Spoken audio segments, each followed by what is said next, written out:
أعوذ بالله من الشيطان الرجيم بسم الله الرحمن الرحيم.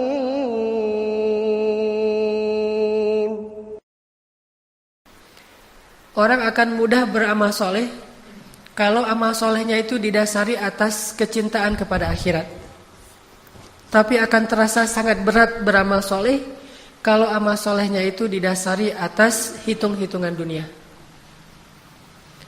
Jadi anak kita kalau disuruh sholat berat, mungkin dia belum paham tentang nikmatnya akhirat dan bahayanya juga akhirat bagi orang yang sholat dan yang meninggalkan sholat. Sehingga perlu kita tanamkan sampai menjadi perasaan dan keyakinan dalam hati keluarga kita, dalam hati kita masing-masing, bahwa semua yang kita lakukan di dunia ini nanti akan dimintai pertanggungjawaban di akhirat. Dan itu konkret.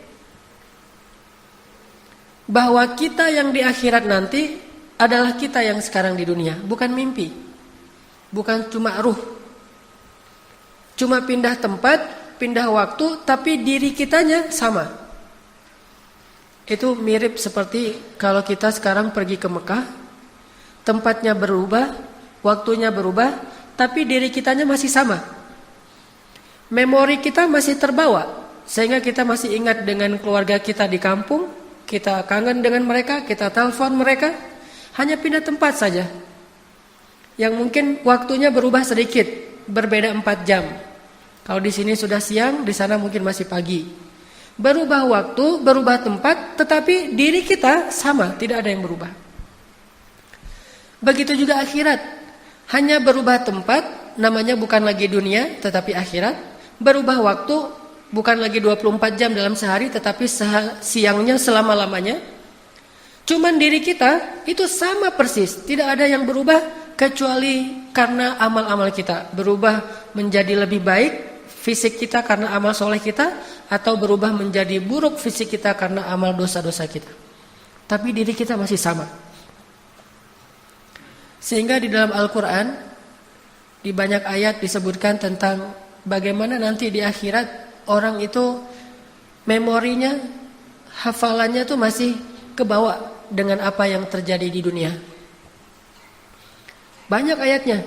Salah satunya adalah yang paling mungkin populer itu di surat Al-Baqarah. وَبَشِّرِ الَّذِينَ آمَنُوا وَعَمِلُوا الصَّالِحَاتِ أَنَّ لَهُمْ جَنَّاتٍ تَجْرِي مِنْ تَحْتِهَا الْأَنْهَارُ كُلَّمَا رُزِقُوا مِنْهَا مِنْ ثَمَرَةٍ رِزْقًا قالوا هذا الذي رزقنا من قبل وأتوا به متشابها. Setiap kali mereka dikasih buah-buahan di dalam surga, mereka bilang ini seperti buah-buahan yang kita makan di dunia. Berarti memorinya masih sama. Dia masih ingat buah pisang yang dia makan di dunia, karena di surga juga ada buah pisang. Korma yang dia makan di bulan Ramadan selama di dunia, karena di surga juga ada korma. Delima yang dia makan, apalagi kalau lagi pulang umroh, di surga juga ada delima. Cuma durian saja yang mungkin tidak ada ya. Beda, gak disebutkan di Al-Quran. Allahu a'lam. Yang jelas dia akan membandingkan. Kullama ruziqu minha min thamaratir rizqan qalu hadzal ladzi ruziqna min qabl. Ini seperti buah yang kita makan di dunia. Wa utubihi mutasyabiha. Tetapi Allah tidak sama memberikan buah di surga dengan di dunia. Hanya mirip, tetapi rasanya jauh lebih nikmat. Ini artinya diri kita yang di akhirat nanti sama dengan diri kita yang di dunia. Bahkan di surat-surat yang lain nanti kita akan membaca kalimat-kalimat saling menghujat di padang mahsyar. Wa barazu lillahi jami'a faqala ad-du'afa'u lilladzina istakbaru inna kunna lakum tab'a فهل أنتم مغنون عنا من عذاب الله من شيء. Nanti di padang mahsyar para pengikut atau orang-orang yang selama ini senantiasa ikut-ikutan akan berkata kepada idola-idola mereka, pemimpin-pemimpin mereka, orang yang mereka ikuti. Mereka berkata, dulu kami di dunia senantiasa mengikuti kalian. Maka bisakah hari ini kalian menyelamatkan kami? Berarti masih kenal dengan orang-orang yang selama ini dia berinteraksi di dunia. Nih anak-anak muda, kalau yang senang main sosial media, ada Instagram. Kita nge-following nih. Nge-follow misalnya artis, nge-follow selebriti, nge-follow orang-orang yang mungkin kalau muslim masih oke lah, sekedar silaturahim.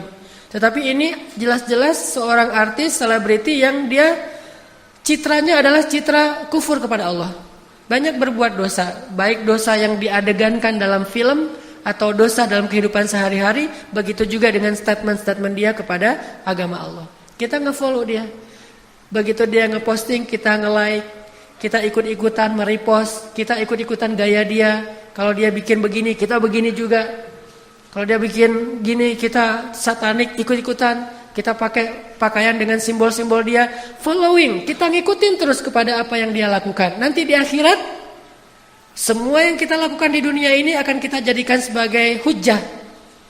Inna kunna lakum taba'a. Kami di dunia senantiasa nge-follow kalian. Kalau bahasa Instagram, kami ini followers. Saya followers kamu. Saya selalu nge-like apapun yang kamu posting. Saya selalu ngikutin kamu dan seterusnya dan seterusnya. Saya pengen mirip dengan kamu gaya-gayanya. Fahal antum mughnuna anna min adzabillahi min syai'? Sekarang tolong kami dari azab Allah. Apa kata idola-idola itu? Sawa'un 'alaina ajazi'na am sabarna ma lana min mahis. Nasib kita hari ini sama. Gak ada bedanya antara followers dengan yang di follow, antara idola dengan para fans. Gak ada bedanya. Nasib kita sawa'un 'alaina. Mau kita mengeluh, mau kita minta ampun, mau kita bersabar, mau kita tabah, rela, malana mim mahis. Kita tidak bisa lari dari azab Allah hari ini. Barulah saat itu mereka menyesal sudah mengikuti orang-orang ini. Ternyata memorinya masih kebawa, masih kenal siapa aja yang berinteraksi dengan dia di dunia. Belum lagi nanti hadis-hadis Nabi tentang orang soleh yang di pintu surga bertanya tentang saudara yang dia cintai karena Allah di dunia. Ya Rabbi, ketika orang soleh mau masuk surga, dia nanya, Aina fulan, di mana seorang saudara yang saya cintai karena engkau di dunia ya Allah? Kata Allah, dia berada di pintu neraka, mau masuk neraka. Kata orang soleh ini, ya Allah, demi kasih sayangmu, izinkan saya menyelamatkan dia, karena sesungguhnya saya mencintai dia karena engkau selama di dunia ya Allah.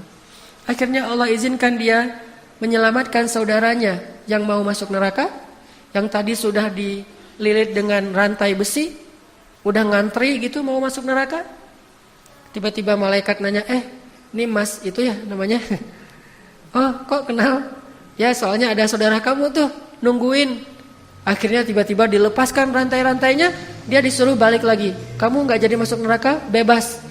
Dia penasaran siapa yang menyelamatkan saya, siapa yang menyelamatkan saya. Ternyata pas ketemu, Kiai Fulan, Ustadz Fulan, Syekh Fulan, hamba Allah Fulan yang solih, yang kita saling mencintai karena Allah. Dan ternyata nanti di akhirat dia ikut menyelamatkan kita dengan seizin Allah SWT. Ini artinya memorinya masih kebawa. Sama kayak pas kita umroh atau haji, lagi tawaf ketemu teman, cuma beda kloter, beda maktab nih. Haji juga ya, kloter berapa misalnya? Embarkasi mana? Oh saya dari Surabaya, saya dari Jakarta, karena tinggalnya mungkin di Jakarta. Tapi ketemu, atau bahkan bisa saling menolong. Saya terpisah dari grup, ya udah ikut saya aja nanti saya anterin. Kenapa? Karena di Indonesia mereka saudaraan, sampai di Mekah juga saudaraan. Kalau di Indonesia musuhan, di Mekah juga, gua kerjain aja nih sekalian, mumpung di sini nih.